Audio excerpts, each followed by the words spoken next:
NDA സ്ഥാനാർത്ഥി സുരേഷ് ഗോപിയുടെ പര്യടനം തൃശൂർ നഗരത്തിൽ പുരോഗമിക്കുന്നു. വലിയ ജനസ്വീകാര്യതയാണ് സുരേഷ് ഗോപിക്ക് തൃശൂരിൽ നിന്ന് ലഭിക്കുന്നത്. വിവരങ്ങളുമായി മനോജ് ചേരുന്നു. മനോജ്, NDA സ്ഥാനാർത്ഥി സുരേഷ് ഗോപിയുടെ തെരഞ്ഞെടുപ്പ് പ്രചാരണം തൃശൂർ ജില്ലയിൽ പുരോഗമിക്കുകയാണ്. വിവരങ്ങൾ.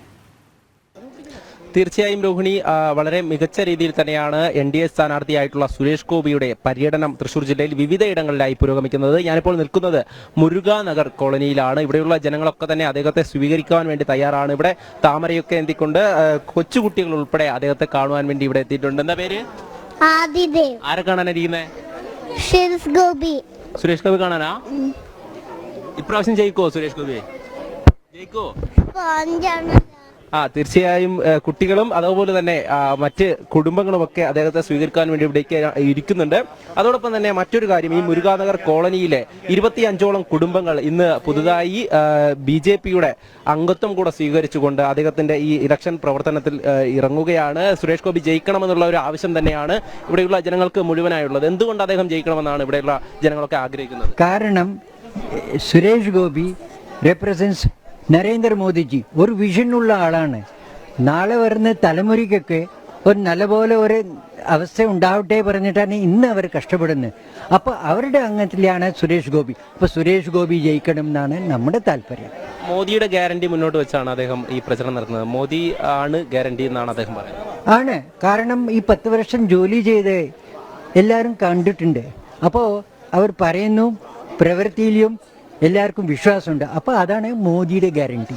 അപ്പോൾ ഇനിയും വരുന്ന ഇതിൽ അദ്ദേഹം പറയും, ഞാൻ ഇത് ചെയ്യാം അത് ചെയ്യാൻ ഞങ്ങൾക്കൊരു ഹോപ്പുണ്ട്. Modi will not fail, Modi ചെയ്യും. അപ്പോൾ അതാണ് മോദിയുടെ ഗ്യാരണ്ടി, എല്ലാവർക്കും ഒരു വിശ്വാസം. ഇവിടെ കുറച്ചധികം കുടുംബങ്ങൾ ഇന്ന് BJPയുടെ അംഗത്വം സ്വീകരിക്കുകയാണ്. എത്രത്തോളം പേരാണ് ഈ BJPയിലേക്ക് വരാൻ തയ്യാറായിട്ടുള്ളത്? ഏകദേശം ഇപ്പം ഞാനൊരു 11-12 പേരുടെ പേരെടുത്തു. ചില പേര് ഓൾറെഡി മെമ്പേഴ്സാണ്. അപ്പോൾ പിന്നെ താല്പര്യം ചിലപ്പോൾ സുരേഷ് ഗോപി വരുന്ന സമയത്ത് എല്ലാവരും വരും. പുതുതായി നിരവധി പേരാണ് സുരേഷ് ഗോപി ഇലക്ഷന് പ്രവർത്തനത്തിൽ ഇറങ്ങിയപ്പോൾ പരിചാരനായി എത്തിയിട്ടുള്ളത്. തീർച്ചയായിട്ടും എല്ലാവർക്കും അങ്ങനത്തെ ഒരു ഇതുണ്ട്. ഓരോരുത്തരും ഇപ്പോൾ പറയുന്നു ഞങ്ങൾ വേറെ 2 പേരെ കൊണ്ടുവരാമെന്ന്. അപ്പോൾ തീർച്ചയായിട്ടും ഇതുണ്ട്. എന്തായാലും അദ്ദേഹം ഇപ്പോൾ ഇവിടേക്ക് എത്തിയിട്ടുണ്ട്. അദ്ദേഹത്തെ സ്വീകരിക്കുവാൻ ഇവിടെ ജനങ്ങളൊക്കെ തന്നെ തയ്യാറാണ്. അദ്ദേഹം ഇപ്പോൾ മറ്റ് സന്ദർശനങ്ങൾക്കെല്ലാം ശേഷം ഇവിടെയുള്ള പുതുതായി BJPയിലേക്ക് ചേരുന്ന ആ പുതിയ അംഗങ്ങളെ കൂടെ കാണുവാൻ ഈ മുരുകാനഗർ കോളനിയിലെ ഓരോ കുടുംബങ്ങളെയും കാണുവാൻ അദ്ദേഹം എത്തിയിട്ടുണ്ട്. എന്തായാലും ഇവരുമായിട്ടൊക്കെ അദ്ദേഹം ഈ വികസനത്തെ കുറിച്ച് തന്നെയായിരിക്കും ചർച്ച ചെയ്യുക. വികസനത്തിന്റെ പാതയിലേക്ക് നയിക്കുവാൻ തന്നെയാണ് ഈ പുതുതായി അംഗത്വം എടുക്കുന്നവരെയും അദ്ദേഹം സ്വീകരിക്കുന്നത്. അദ്ദേഹത്തെ ഇവിടെ സ്വീകരിക്കുന്നതോടൊപ്പം അദ്ദേഹം BJPയിലേക്ക് ഇവിടെയുള്ള കുടുംബങ്ങളെ കൂടെ സ്വീകരിക്കുകയാണ്. എന്തായാലും ഈ ഒരു നിമിഷം നമ്മൾ കാണുന്നതാണ് ഇവിടെയുള്ള മുതിർന്ന ഈ അസോസിയേഷന്റെ ഒക്കെ തന്നെ അധികൃതരായിട്ടുള്ള ഓരോരുത്തരും അദ്ദേഹത്തിന് ഈ പുഷ്പം നൽകി, താമര നൽകിക്കൊണ്ട് സ്വീകരിക്കുകയാണ്. ഇനി വരുന്ന ദിവസങ്ങളിൽ അദ്ദേഹത്തോടൊപ്പം ഈ ഇലക്ഷന്റെ പ്രവർത്തനങ്ങളിൽ സജീവമാകാൻ ഇവിടെയുള്ള കുടുംബങ്ങളും തയ്യാറാണ്. അതിന്റെ തുടക്കം തന്നെയാണ് ഇന്നിവിടെ നടക്കുന്ന ഈ ഒരു അംഗത്വം സ്വീകരിച്ചുകൊണ്ട് ഇവിടെയുള്ള കുടുംബങ്ങൾ മുന്നോട്ടിറങ്ങുന്നത്. എന്തായാലും അദ്ദേഹം ഇപ്പം ഈ മുരുകാനഗർ കോളനിയിലെ ഈ ഒരു ഓരോ കുടുംബങ്ങളെയും നേരിട്ട് കണ്ട് വോട്ട് അഭ്യർത്ഥിക്കാനും അവർക്ക് അംഗത്വം നൽകിക്കൊണ്ട് ഈ BJPയുടെ പ്രവർത്തനങ്ങൾ ഏകോപിപ്പിക്കാനുമുള്ള ആ ഒരു നിമിഷങ്ങളിലാണ് നമ്മളിപ്പോൾ നിൽക്കുന്നത്.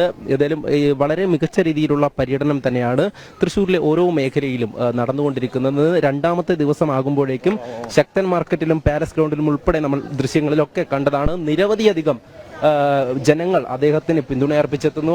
അദ്ദേഹത്തോട് വികസനത്തെക്കുറിച്ചുള്ള കാര്യങ്ങൾ ചർച്ച ചെയ്യുന്നു. അദ്ദേഹത്തിൽ പ്രതീക്ഷ അർപ്പിച്ചുകൊണ്ട് നിരവധി പേർ പ്രതികരിക്കുന്നുണ്ട്. എന്തായാലും വലിയ തരത്തിലൊരു ആത്മവിശ്വാസം തന്നെയാണ് ഇവിടെയുള്ള പൊതുജനങ്ങൾക്കും BJP പ്രവർത്തകർക്കുമുള്ളത്. അത് തന്നെയാണ് നമ്മൾ ഈ ദൃശ്യങ്ങളിലൊക്കെ കാണുന്നതും. ഓരോരുത്തരും അദ്ദേഹത്തെ കാണുവാനായും അദ്ദേഹത്തിന് വിജയാശംസകൾ അർപ്പിക്കാനും ഇവിടെ എത്തിയിട്ടുള്ളത്. എന്തായാലും നിരവധി കുടുംബങ്ങളാണ് പുതുതായി BJP അംഗത്വം സ്വീകരിക്കാൻ, അതും സുരേഷ് ഗോപിയുടെ സാന്നിധ്യത്തിൽ തന്നെ ഈ ഒരു ദേശീയതയുടെ പാതയിൽ സഞ്ചരിക്കുവാൻ ഇവിടെ എത്തിയിട്ടുള്ളത്. കുട്ടികളൊക്കെ തന്നെ അദ്ദേഹത്തെ കാണുവാൻ, അദ്ദേഹത്തിന് താമരകൾ സമ്മാനിച്ചുകൊണ്ട്, പുഷ്പങ്ങളൊക്കെ സമ്മാനിച്ചുകൊണ്ട് അദ്ദേഹത്തിന് വിജയാശംസകൾ നേരുകയാണ് ഓരോ കുടുംബങ്ങളും. അദ്ദേഹത്തെ ഓരോ പ്രായഭേദമന്യുള്ള ഓരോ വോട്ടർമാരും അദ്ദേഹത്തെ കാണുകയാണ്. അതോടൊപ്പം ഞാൻ നേരത്തെ സൂചിപ്പിച്ചതുപോലെ പുതുതായി BJP-യിലേക്ക് വരുന്നവരും അദ്ദേഹത്തിന്റെ സാന്നിധ്യത്തിൽ ഈ ദേശീയതയുടെ പാതയിൽ സഞ്ചരിക്കുവാനുള്ള തുടക്കത്തിലാണ്. എന്തായാലും ഈ ഒരു ദൃശ്യങ്ങളൊക്കെ തന്നെ വ്യക്തമാക്കുന്നത് തൃശ്ശൂരിൽ വികസന നായകനായി സുരേഷ് ഗോപി വിജയിക്കുമെന്ന് തന്നെയാണ്. മറ്റൊരു സ്ഥാനാർത്ഥിക്കും കിട്ടാത്ത അത്രയും സ്വീകാര്യത അത് കേരളത്തിൽ തന്നെ നമ്മളെടുത്ത് പരിശോധിച്ചു കഴിഞ്ഞാൽ മറ്റ് സ്ഥാനാർത്ഥികളൊക്കെ തന്നെ അവരുടെയൊക്കെ പര്യടനം നടക്കുന്ന സമയത്ത് പോലും ഇത്രയധികം പങ്കാളിത്തം ഇല്ല. പക്ഷേ സുരേഷ് ഗോപിയുടെ ഓരോ പര്യടനത്തിലും നമുക്ക് കാണുവാൻ വേണ്ടി സാധിക്കുന്നത് BJP പ്രവർത്തകർ കാണുന്നത് തന്നെ വ്യക്തമാണ്. NDA സ്ഥാനാർത്ഥി സുരേഷ് ഗോപിയുടെ പര്യടനം തൃശൂർ നഗരത്തിൽ പുരോഗമിക്കുകയാണ്. വലിയ ജനസ്വീകാര്യതയാണ് സുരേഷ് ഗോപിക്ക് തൃശൂരിൽ നിന്ന് ലഭിക്കുന്നത്.